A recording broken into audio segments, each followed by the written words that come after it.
Hello and welcome everybody to the Main Street Matters webinar. My name is Patrick Kaiser. I am the Executive Director of Heart on Main Street. Heart on Main Street is a nonprofit organization dedicated to helping independent retailers to provide information and resources so that they can thrive within their community. This is a monthly webinar series really aimed to provide pertinent information, timely information to retailers to help them grow their businesses. We try to connect experts in their field to retailers to allow them to learn and grow with this incredibly valuable information.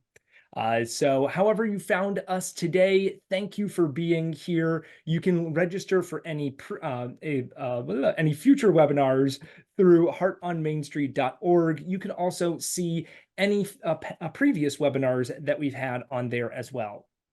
My guest today is Kaila Piepkow. Did I say it right this time? Piepkow. Piepkow. I'm sorry. Piepkow. Kaila was the founder of the design and branding company Docs Designs, which she has recently sold. So congratulations. Thank you.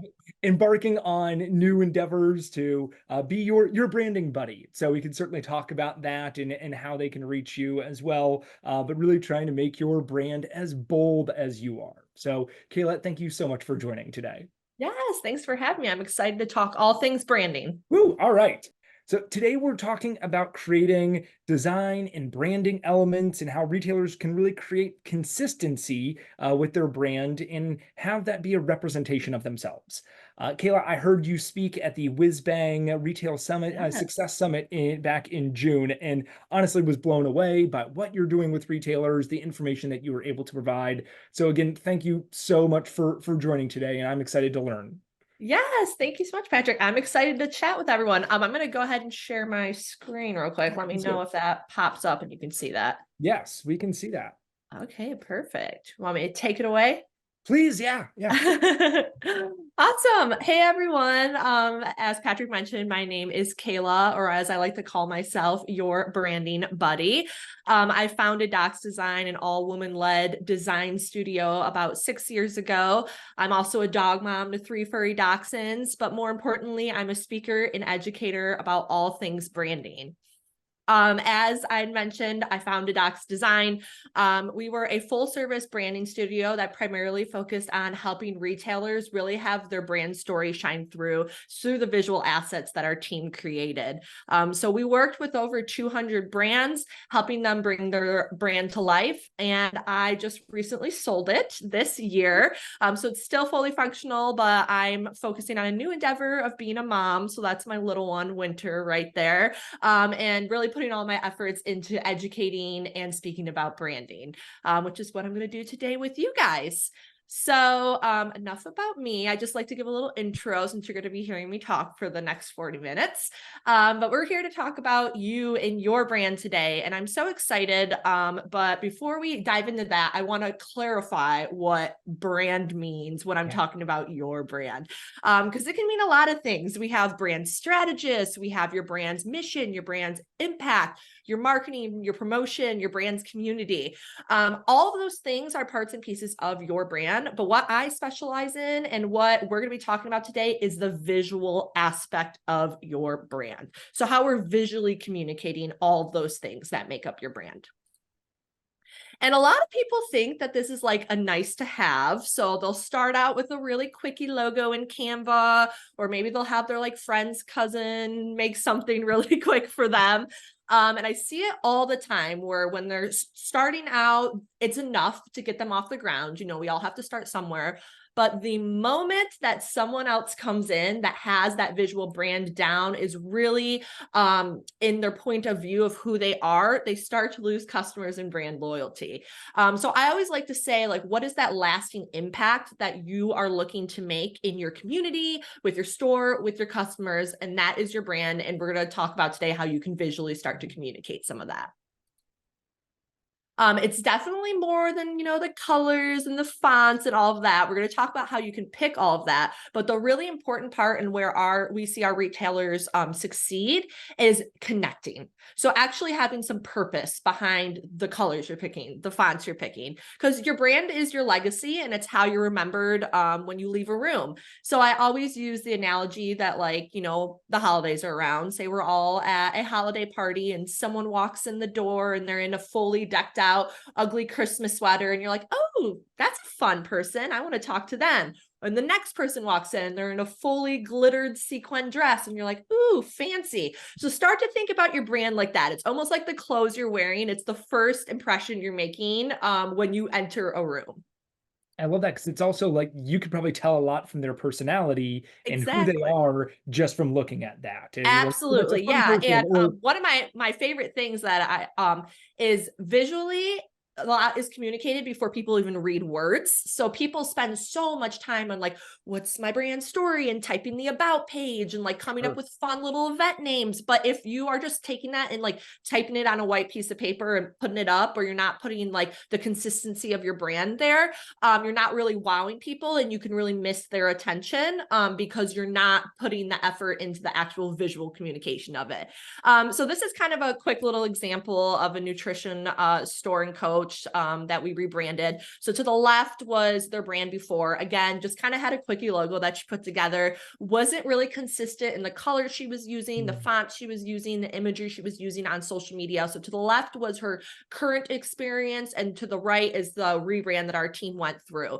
So as you can see now, it's a very consistent experience, and it's pretty clear who she is as a brand when you're quickly looking at the logo, looking at social media graphics and things like that.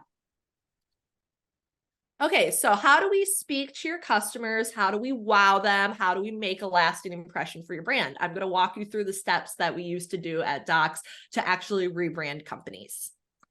So the very first thing, before we even get to the fun part of like colors and fonts and all that, which is where people want to dive in and where people quickly get overwhelmed because they're not quite sure where to go, it's really important that we establish what your brand vibe or niche is. So we like to use the word vibe here. So, what's your personality? And what is it that you do well, and what is it that you do different than everyone else, and how can we communicate that? So this is where kind of like your audience and tone overlap. So we like to do this exercise. What are words that you would use to describe your ideal audience? Moms, moms in the city, families, things like start thinking about that, and then start getting a little deeper. Okay, a mom, but are we talking about like a suburban mom who has a golden retriever and drives a Subaru? Or are we talking about the trendy mom who always wants the newest products? Starting to think about your audience in that way and how you would start to describe them really starts to get you thinking about the type of brands that they might have that live in their life. And the one thing that I love about working with retailers is a lot of times you can tell the type of vibe they have just by the products they carry in their store. So are you more like of a trendy type of retail store? Are you more rustic? Starting to think about that in the words that you would use to describe maybe even the products that you carry. And then words that you would use to describe the vibe or the feeling that you want people to feel when they come into your store. Do you want it to feel homey and warm and welcoming? Do you want it to feel super modern and sleek and trendy? Starting to think about those words, and if there's overlap there, those are the words that we're really going to focus on to start to create your brand.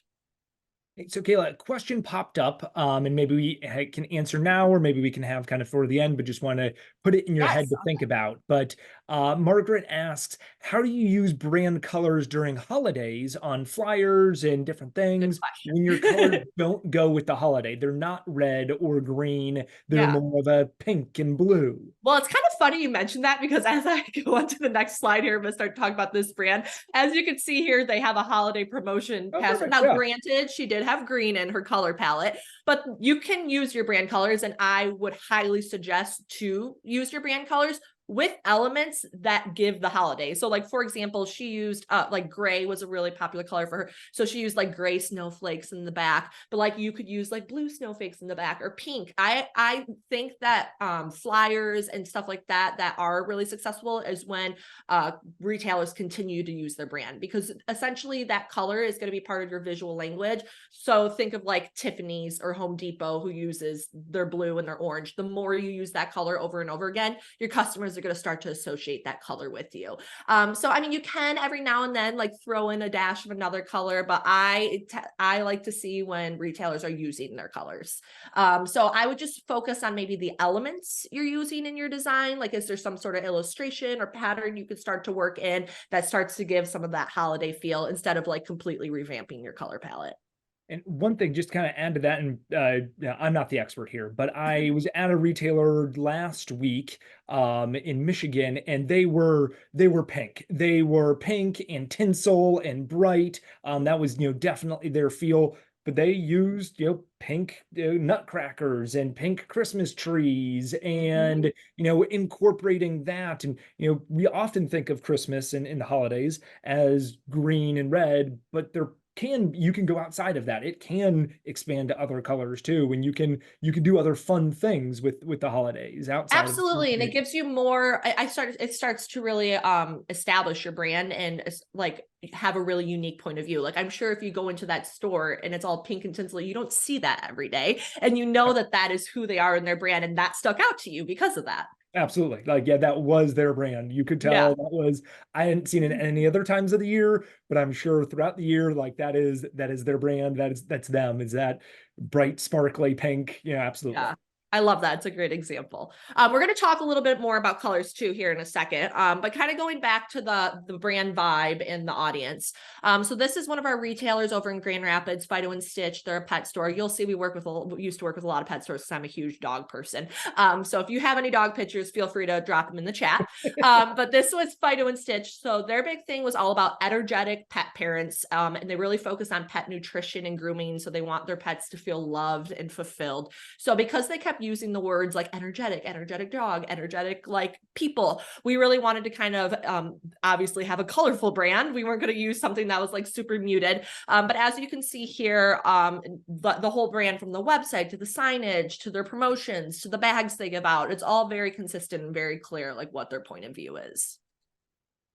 And one of my favorite added benefits of this is starting to think outside of the box when it comes to your brand and how you can continue to use it as an extension. So this was something I talked about at WizBang, kind of like the 5 S's of continuing to use your brand. So Fido and Stitch has such a recognizable brand now in a brand system. They actually introduced their own product line in their store. Wow. So they were able to create products that are based on their brand. They're in Brew City, USA. So, creating beer glasses. They also created subscription boxes for their customers as well, all branded, which is really nice. So once you kind of have an idea of like what your vibe is, what you're going for, the most important thing is using it with consistency and picking with purpose. So not just picking blue because your favorite color is blue. Like if you're talking to me, like for the example that Patrick just gave, that like you're trying to target super feminine, millennial, like city dwellers, we're probably going to use pink or something like that. We're not going to want to use your favorite color. You want to start to think about like what it is that's going to attract your ideal audience through the door. And then, we're going to spend all this time today talking about picking those things. You want to make sure you're using them consistently.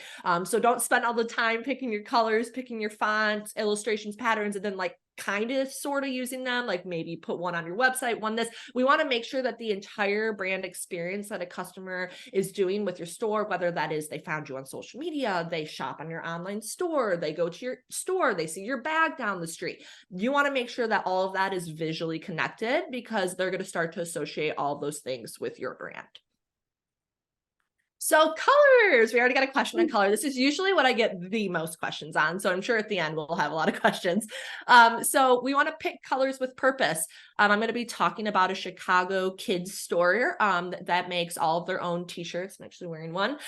So their whole thing is like ex-punk rocker parents. So all of their stuff is like based around rock and roll, that sort of vibe. So, we wanted it to be a little whimsical because it was a children's store, but mainly edgy and bold.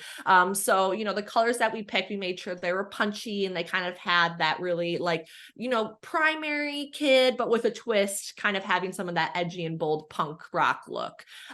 Typically with our clients, I try to tell people to pick around 5 colors, and our kind of formula for that is you have 2 main brand colors. So usually the colors that are used in your logo, and then 3 accent colors. So these are accents that you can rely on for social media posts, website banners, that sort of thing. Because I'm sure a lot of you who just have 2 colors have ran into it where you can only do so much with 2 colors.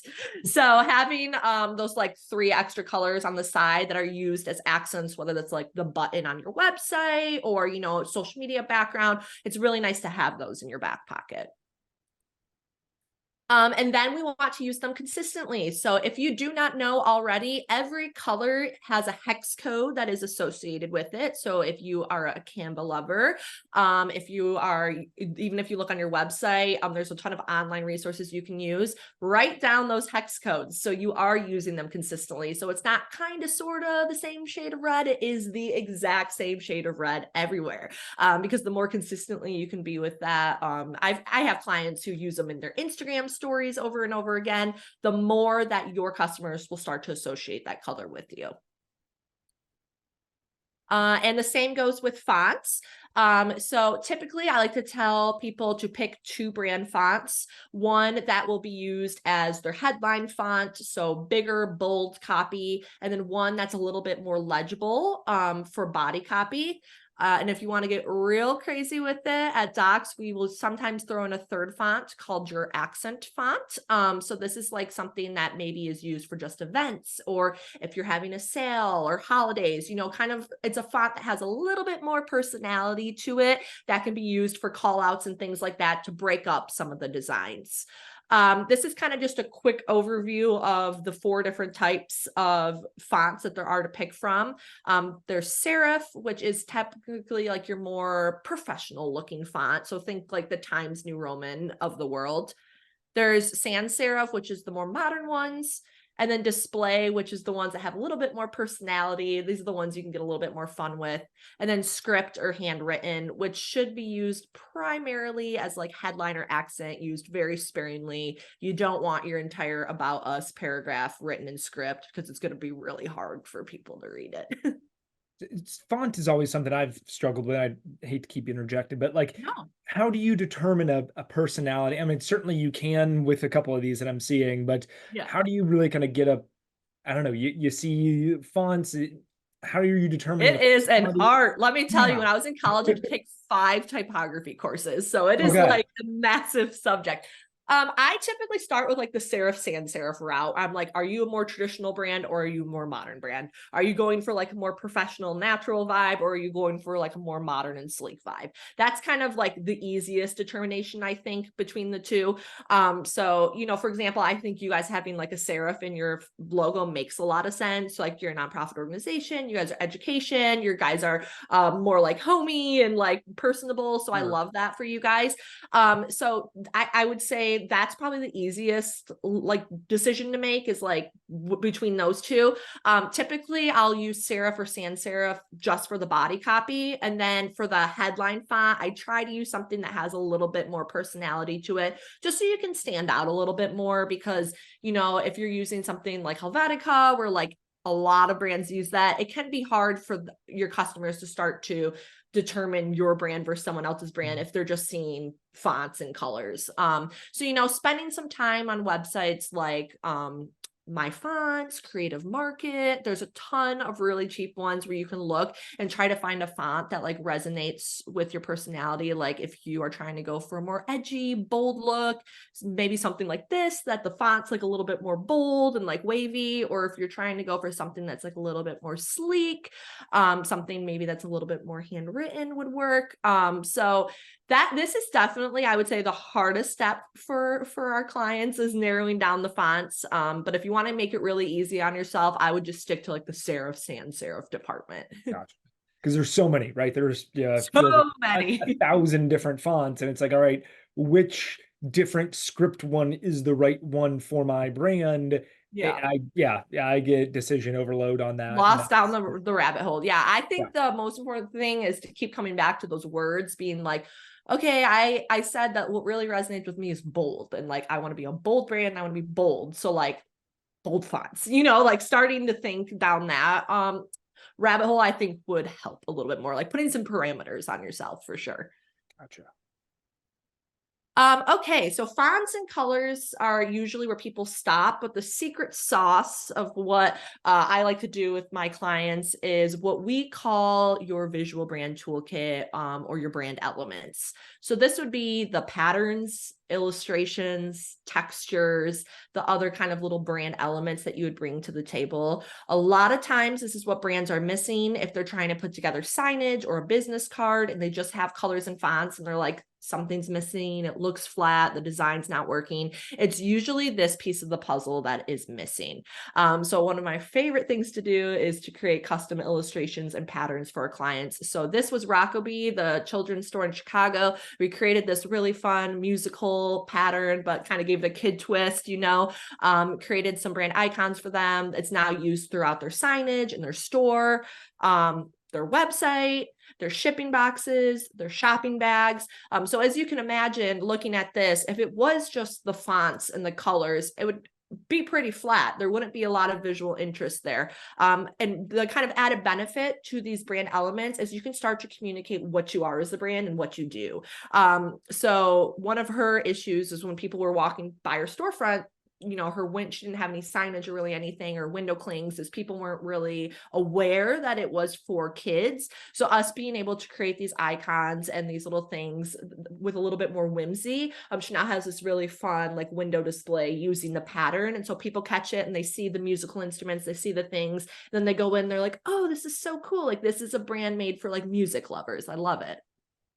That's really cool. And I love the logo there with like the skull with the Yeah. little kid Skull hair. baby. That's skull baby. That's great. Yeah. And so the whole brand is based around her son Rocco. So he was kind of the main part of the brand for imagery and stuff like that as well. So cute. Yeah. So again, kind of just going back to what I always say, with an experience that wows. So a lot of times, and I know especially our retailers, because you guys are wearing lots of hats, you're doing lots of things. The brand is something that falls to the wayside a lot. Something I'll see a lot is like the signage doesn't match the website, doesn't match the social media graphics. There's a little bit of a disjointed experience there. And the minute that someone comes around with that connected experience, especially in the retail world, you can start to lose customers, especially with in-store shopping and like actually what your in-store experience feels and looks like. That is where branding can be so important, because you want it to make an experience that wows, that makes people feel good, that makes them want to come back and continue to shop with you. So this is one of our clients, Hattie Darling. They are a paper store. So they actually have their own product line, but they sell other people like paper, stationery sort of stuff as well. So when we were rebranding them, they really wanted to focus on like the country club Southern vibe. That's kind of like the type of brands that they carry. So being able to not only work on their logo, but all of their brand elements as well. So to the left was what she was working with before with her brand. She just had one pattern, one logo, and was just like using gold for everything. To the right is now what her current brand looks like. So she has multiple patterns to play with, multiple fonts, multiple colors. These are just some of the social media graphics she does, but she's also translated them into signage, shopping bags, this shipping boxes for online experience. So being able to have those elements that you can play with and create that whole consistent experience that wows. Okay. And obviously I have to bring up the Apple model. Everyone always rolls my eyes when I do this, but I think this is like the perfect example of creating a brand and actually being successful with it. And so I always like to use the example of Apple verse. I'm not even going to say the brand because I want to know if people know what it is. But like what company has loyal fans that are lined up down the block for a new product launch? What produces a new product and people are like tuned into their live streams, what brand out of these two makes people keep the box for like some reason? Like I have an entire drawer full of iPhone boxes that I'll never get rid of, you know? Yeah. And do you even know, based on the logos, what the brand to the right is? Some people will be like, what is that green little alien? If anyone knows, put it in the chat. But some people will be like, I don't even know what that brand is. It is Android, if you didn't know. So those are kind of like the two big phone brands of the world. And I mean, they do the same thing. They sell smartphones, but Apple did a good job of the brand, the in-store experience when you go in there, the Genius Bar, the, you know, like really making that a branded experience. And, you know, it's sleek, minimal.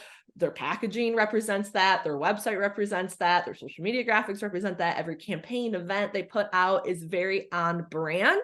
And that is why their model is so successful. Obviously, you know, we're working with small retailers. It's a little different, but I do like to look at this as an example of like what the power of branding can do. Absolutely. And their fans are, I mean, it's a, I hate to say it, like they're so loyal that like anyone that uses an Android product is like almost an enemy, right? You know, it's Yeah. so You're like like, you're the green chat in the group chat, messing yes, everything exactly what up. I was thinking. It's a green chat person. We have to like they're Yeah. so loyal to that. Yeah. Yeah. And I mean, at the end of the day, that's what we want for our customers. We want them to be loyal, that if we did launch our own product line, if we did launch an online experience, if we hosted an event, we want customers that are going to be loyal to our brand, are going to come to that stuff and tell people about it and get more customers in the door. So at the end of the day, we're trying to make sales, we're trying to make money. And, you know, this is a marketing tool to do that. Or they see your logo, they immediately think of you, they immediately think of the experience they have in your store, you know, even maybe something that's reminiscent of your logo, they think of you. Exactly. So I have a little like rapid fire thing I like to go through, and then we'll have some time for Q&A and some other things. But these are kind of, because again, design is such a visual thing, and I'm a visual person. I think this really drives the point home for a lot of our retailers, what can happen when you really invest in your visual brand, starting from that story aspect of, you know, what is that feeling you want people to feel when they come in the store? What type of brand do you want to be? Taking the time to pick your colors, pick your fonts, investing in some brand elements, some custom illustrations, patterns, and then using it all consistently over and over again. And I'm going to kind of give you guys some examples of how you can do that and just kind of show you the power of this. So this is for a furniture store in Chicago. To the left was the social media post they were putting out before we worked with them, and to the right is now. So if you were to see these two social media posts talking about a pop-up, which one would actually catch your eye and which one would you want to attend? The left, it's even hard to read, right? Yeah, hopefully you say the one to the right, because it's the one that I did. So this, you know, starts to use their brand colors. We did a bunch of really fun furniture shapes for them. That was kind of their brand element, and we used it as like a frame for photos and stuff. So just kind of starting to show you guys how that can work. Because we want to be able to hear what are some mistakes that you see on the left-hand side. Oh yeah, legibility is a huge one. Like you said, like you can not even really read that. If I was to see that on its own, you don't even really know what brand it was. I mean, she did what a lot of people do, where they'll just put the image and then like type the text over Instagram stories, save it. Again, she's a busy business owner, shouldn't have time to like do this. But after she got the templates from our team, she was like, oh, okay, that's a lot easier to do. So yeah, legibility. And one thing, especially with social media graphics, is a lot of stuff, like if you are doing an event or doing a pop-up, people will share that to their story. And so it loses the context of where that's coming from. So if it's not coming directly from your profile, it's coming from someone else's. If it's something like that, you don't really know like what brand that's coming from. But if you're familiar with their visual communication, you're like, oh yeah, that green, that font. Yeah, I remember seeing that, you know, signage of that store when I walked by a bunch of times. You know, something as simple as that can start to really reiterate like what your brand is. Great, thank you. Yeah. And, you know, once you have those brand tools to work with, you know, getting really creative with it. This is another pet retailer down in South Carolina. So, you know, what refrigerator would get you excited when you walked in and like wanting to like open it up and see what's inside. So to the left was the one she had before, and then to the right, you know, she invested in some fun vinyl wrap. She used her brand illustrations, the brand patterns that we had for her, and actually created a branded experience around that to get her customers excited about this new product that she was offering, and have it be a little bit more branded and, you know, just a little bit more eye-catching. On the left almost looks like something that is it part of the store, like their material that you're not supposed to open? The right, it's definitely like, oh, Yeah, this is for customers. exactly. And it like lives in your space is like a nice little branded piece, which I think is fun. Like she's had people like take photos in front of it with their Oh, dogs and fun. stuff, Yeah. and like post it. It becomes kind of like a little social media moment, which I think is fun.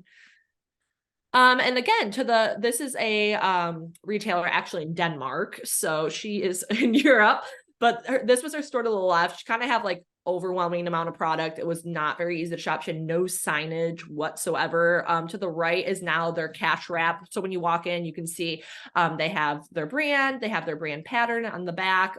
They have signage that's actually in their brand colors. Mind you, it's in a different language. But you know, you can start to tell what this brand is when you walk in. They are one of those pink glitzy brands too. So I just think she did a really good job of her overall signage. She has like a really nice hour store sign outside of her door front, window clings. She has like the pink awning that has the pattern on it. So just really making sure that the whole experience of what the actual store looks like is on brand too. And you know, a lot of retailers have kind of moved into the online space or subscription boxes, or even, you know, for the holiday times coming up, doing holiday wrapping. You know, this is for a wig company. So to the left was how they were sending their wigs before, and to the right is the package that they send out now. We created a really fun pattern with like different hairstyles that became their tissue paper. The box, you know, their brand color, their brand logo. Just starting to think about that. And again, social media moment. People take pictures of the box when they get it because it looks nice. It gets them excited. I think, you know, one of the things I see retailers do, I think is really fun, is custom wrapping paper in their brand pattern, especially like with the holidays coming up.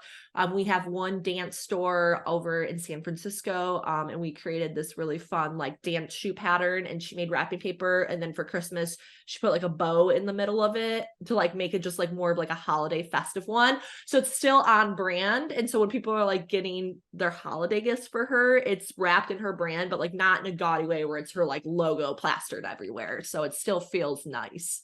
Yeah. And then last but not least, I like to bring it back to the logo because that is the first thing that people usually ask me about. It's just one part of the puzzle though. I actually argue that the logo is like the least important part of the brand, because you could take a logo and put it in one color palette and put it in another color palette, and it's going to be giving you totally different vibes. Like if you put it in like a neon color palette versus a neutral. But you know, the logo is an important part, especially for retailers. It's the big sign outside your door. So, you know, going back to that, which logo would get you excited to drop your dogs off for dog boarding? Would you trust the brand to the left? This is a dog boarding facility in New York. They also have a retail store, a daycare. They have like 6 different parts to their business. The logo they were working with was the one to the left, and to the right was how we rebranded them. We actually worked in some subway like line art to bring the New York roots, and they have that throughout their whole facility as like wayfinding signage. So, you know, even just when it comes to the logo, like establishing trust, legitimacy, that sort of stuff. Whereas like the brand to the left, you might think that's just like a wag dog walker, whereas to the right feels a little bit more trustworthy and established. And it is weird. Just you can almost feel it looks like the dog's being like pulled back on the left, and it's happy on the right. You know, you have Yeah, this some different emotion with that. I love that. That's a good, I've never thought, I'm going to steal that next time I do No, this sure, talk. yeah, but yeah, it looks like, yeah, I mean the leash is taut. It just looks like, Yeah, yeah. So love that. So I always like to end this by asking everyone the same question, and that's taking a look at the brand that you have right now. And can you confidently say that where you are and where you want to go is working? Because A lot of times I say, especially on the 2-3 year mark, when people come and invest with us, it is usually the brand that is like not working or needs a little bit of uplift to get to where they need to go. So, have you ever thought about your brand colors? Do you have those brand elements? Do you love your logo? Do you think it represents you and is really true to your brand? Take some stock of your brand right now. Do you have some Microsoft Word printed signage that says sale tacked up? Is there some ways that you can start to elevate that experience in your retail store? How I can help, I now offer 1 hour brand audit calls. So this is an example of a brand down in Florida that we helped rebrand, or that I helped with a 1 hour call, and then my company ended up rebranding. So pretty much on that call, I give you feedback on your brand, and we'll give you suggestions on what colors you should use, what fonts you should use, what your brand patterns and elements should be. And if I see any tweaks, like in your signage, for her company was called Polka Dots. So using circles was a really big thing. So I started to give her some inspiration on how she could do that in social media and in signage. You leave the call with a Pinterest board full of inspiration, as well as a pretty hefty Google Doc with all of my notes and the recorded call as well. If you are interested in that hour call, this is the QR code to book that. Or, you can follow me along on social media. It's Your Branding Buddy. My website's also kailapiepkow.com. I no longer do brands, but my company, Docs Design, that I founded, still does. And I have a referral agreement with them. So if you are interested in rebranding, let me know, and I can definitely put you in contact with them too.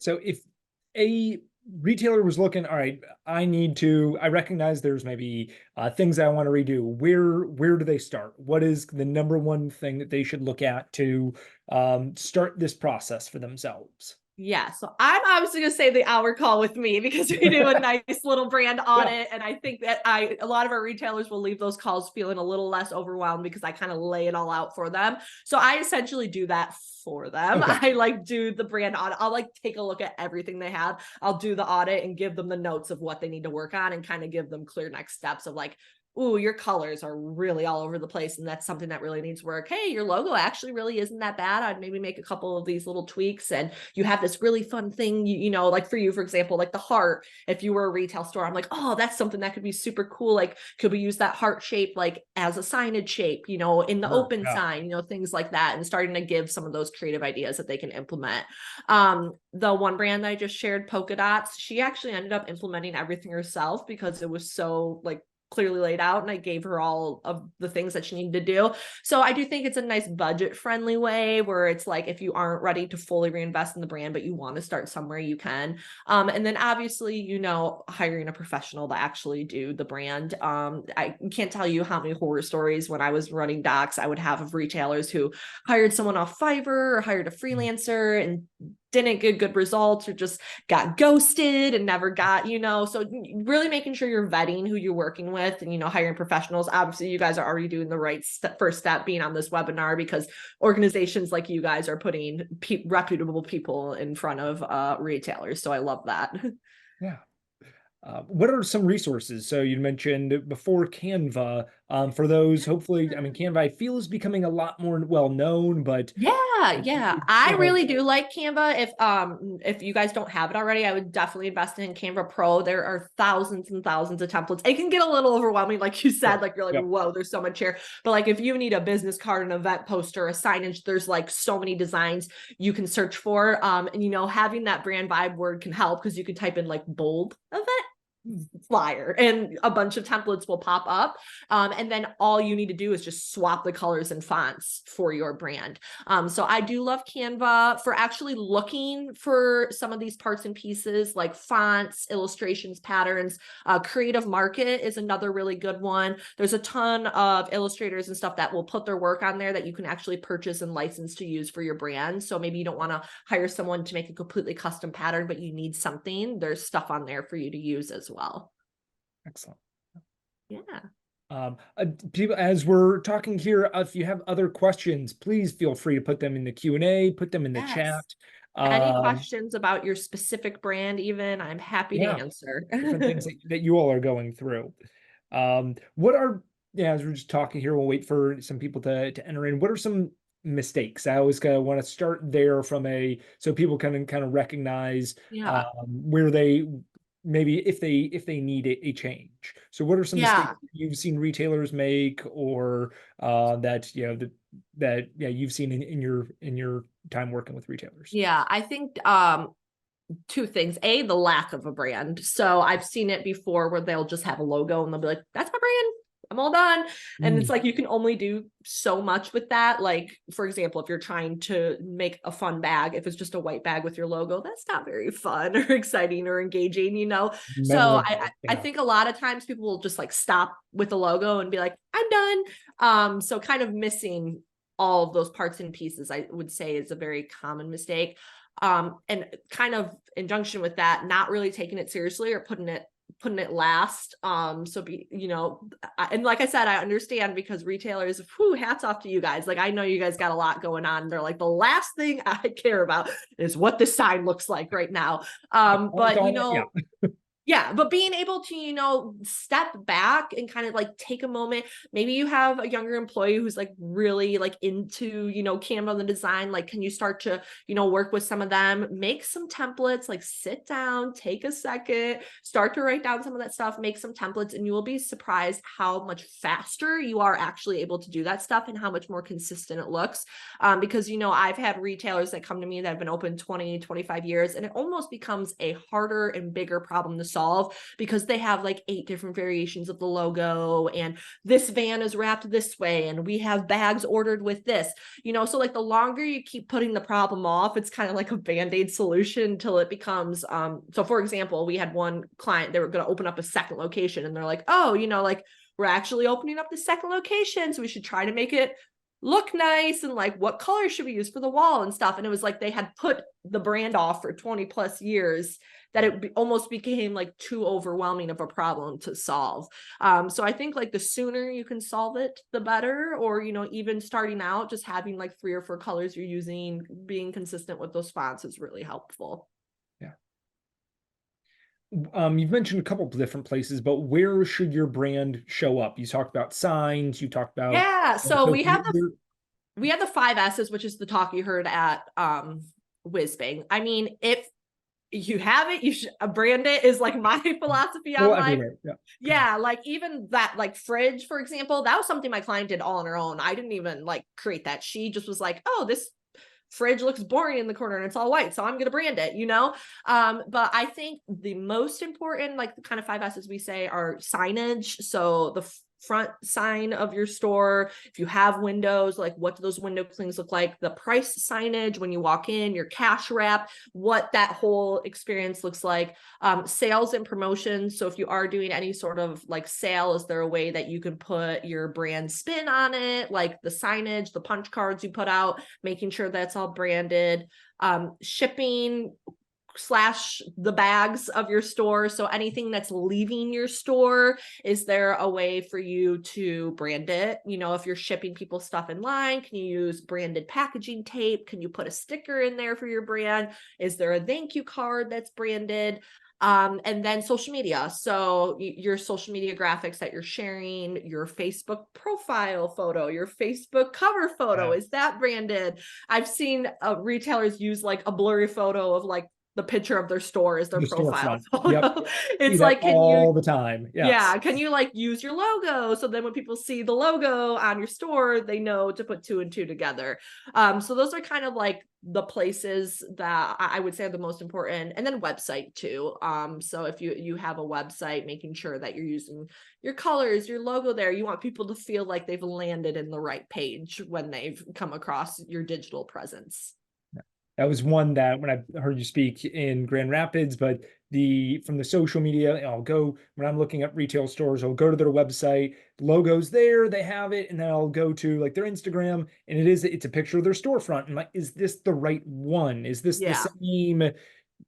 A lot of names, but is this the same store? Is this, Yep. having that same logo knows, okay, it's Exactly. the same place. You It's the want to same. make that experience as easy as you can for a customer to find you. So being consistent with your brand is one of the easiest, fastest ways you can do it.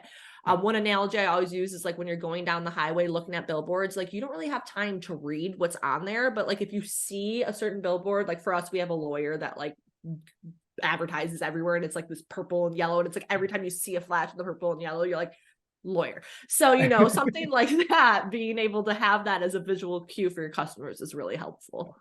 Excellent. Doesn't look like we have any other questions coming in. So, Kaila, Yeah. thank you so much for being on today. There was so many great learnings from this, so many great ways for our retailers to start looking at their brand, start thinking about their brand, really making it a great wow experience for them. So, thank Yeah. you so much for being on today. Thank you for having me. And if anyone's rewatching has questions, feel free to reach out. Perfect. Just a quick plug for our next webinar, which is coming up in, I believe, 2 weeks. It's December 13th, which that seems crazy that the middle of December is just 2 weeks away. But we're going to be talking with Josh Orr, the founder of Capital Commerce, about how retailers can gain online traction in 2024. So if you're looking to expand your website, to have more online shopping, this is one that you will not want to miss. So you can register for that in other future webinars through heartonmainstreet.org/education, or you can just find it through our regular website. But thank you all so much for being on today, and we'll hope to see you at future webinars and other events. So thank you. Right, take care, everybody. Thanks, Kayla.